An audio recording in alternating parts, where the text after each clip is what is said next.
Welcome to the Daily DLP. I'm your host, Ash Thompson. Today would normally be around the division, and tomorrow a deeper dive into the game stats, but because the Packers are playing Monday night, I can't do that. These are taped the day before. I'm not getting up at 5 a.m. to semi-coherently talking to a mic praying that something I say makes some sense to anyone that's not me. That's Gray's job. I prefer to do it at noon.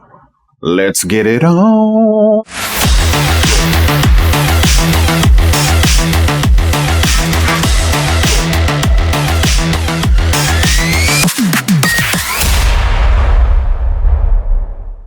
My people, let's take a look at some things we need to be thankful for on this Canadian Thanksgiving. Yes, that's a thing. Yes, I will be recycling this bit again next month. The first thing Lions fans need to be thankful for was regarded when they received it kind of the way that the Christmas gift of socks is usually received from your grandma.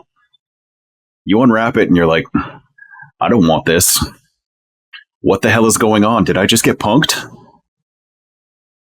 At least when you're younger. When you're older, you tend to appreciate it a little more. But that's basically how most of Lions fandom reacted when the trade went down. And to be fair, he was coming off 2 consecutive bad years and had been dragged through the mud by his former coach basically since the day that it leaked that he had texted some things that were complimentary about Sean McVay's girlfriend at the time, now wife. Google that. I'm not making it up. In fact, we have shirts in the store referencing that text message in question. See how I work that in there? Follow links, buy things. You can get them below. Anyway, after 2 seasons of watching people talk about how the Lions couldn't win with a pocket passer, 4-1, that modern offenses needed mobile quarterbacks to be effective. Did you know Brock Purdy's 40 time was exactly the same as Jared Goff's?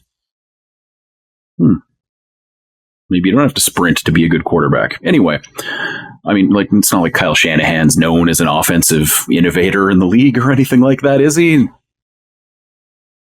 Not at all. But anyway, let's just get back to Goff. Let's stick to the topic. I'm meandering a little here.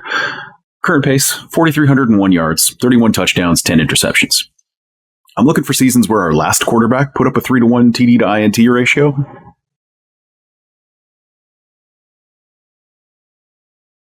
It only really happened when he got hurt after 8 games. It's just not a thing we've ever really seen happening in Detroit. Like, if Goff holds this pace, it will be the best quarterback season that any quarterback in Detroit has had since 2011. And there's not really a statistical argument against what I just said. And that's only if you're cool with the 16 picks that came along with Stafford's 41 touchdowns in 2011. Now, I am, for the record. I'm just saying there's an argument that this might be better than that. I just don't think it's a particularly good argument that all those extra points from those touchdowns matter, but Stafford also wasn't having all of his red zone stuff poached by running backs, like Goff is now for the most part. All of that's from a guy who was rejected like a faulty part from a vehicle, thrown in on a trade, like the players in the Wayne Gretzky trade to the Los Angeles Kings in the 80s. For those of you playing the DLP Daily Drinking Game, that is, if you're doing it this early, slow up, bro, you might have a problem. But if you're playing that game, old sports reference from Ash. It's not Jaeger, it's a shot of Diplomatico rum. Goff has... Basically, he's put up numbers like this before. And when he did the Rams, went to a Super Bowl. He has the highest passer rating of his career right now. He has the highest QBR. He has the highest success rate.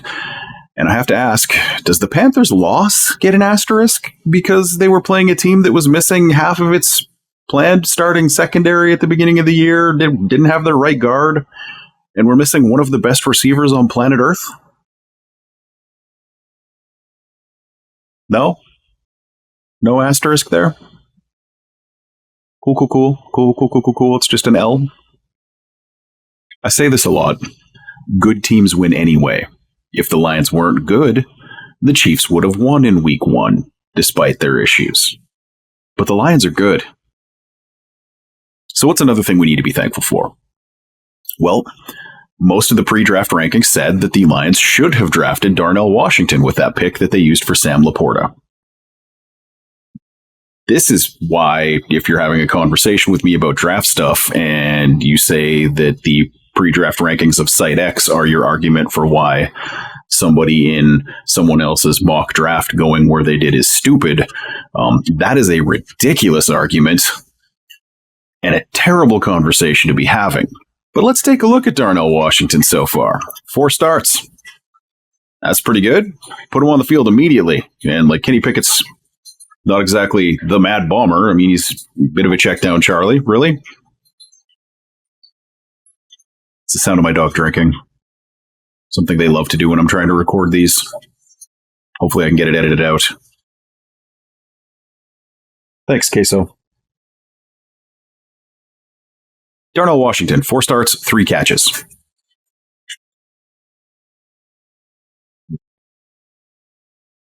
Sam LaPorta continues to amaze us with his current pace toward 85 catches, 982 yards, and 10 touchdowns as a rookie. Like, I'm pretty thankful that Brad Holmes doesn't give a damn about your pre-draft rankings or mine, or any projections about what was supposed to happen. How about you? You guys happy about that? Some of you aren't, because I keep reading things like they should have stayed at 6 and taken Bijan. So let's talk about that. Do you really believe that? Like, do you think Gibbs and LaPorta won't have more value than Bijan Robinson combined? Like, he's having an incredible season. He's on pace for 1,237 rushing yards and 496 receiving yards. Like, that's crazy. But I mean, Gibbs is on pace for 600 rushing yards, 238 receiving yards. Last I checked, if you add those up, that's like,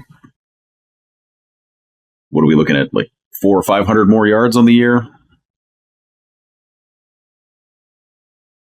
Like, sure, they might have drafted LaPorta anyway, but then they don't draft Brian Branch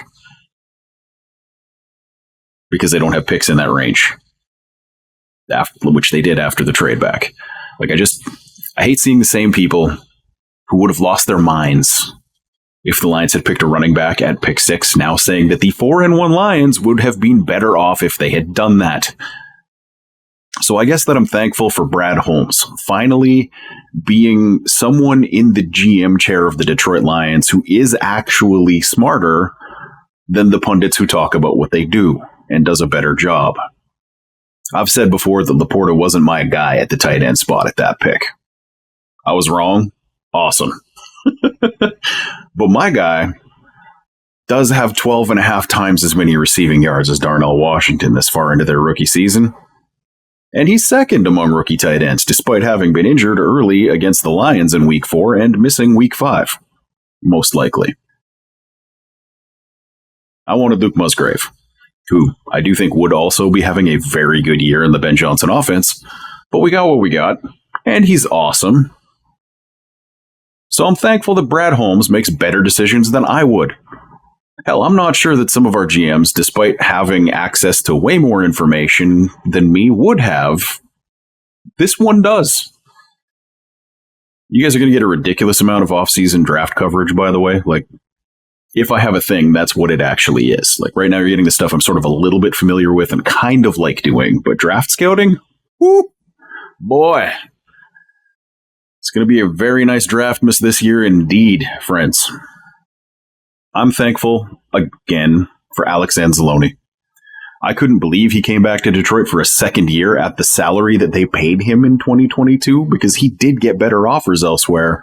And just from a basic career choice perspective, he probably should have taken him.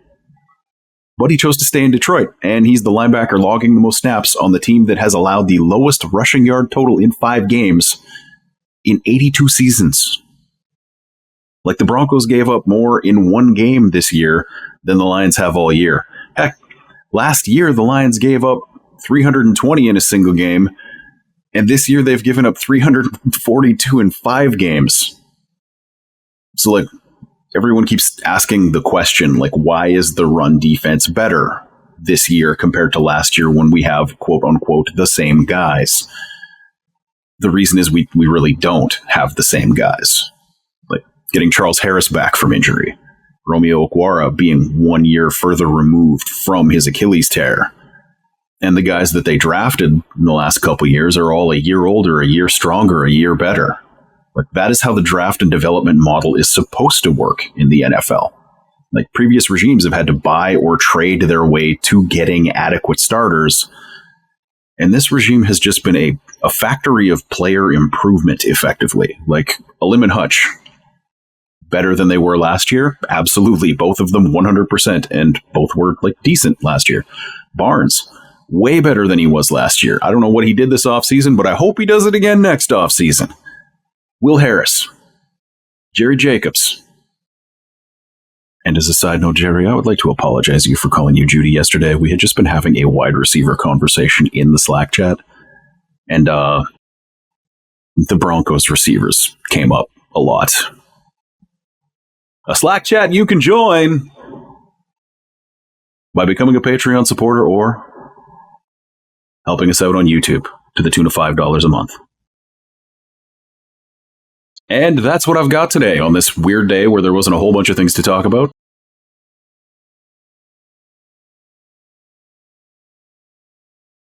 Doot-doodle-oot-doo. I just put that in your head. See you tomorrow.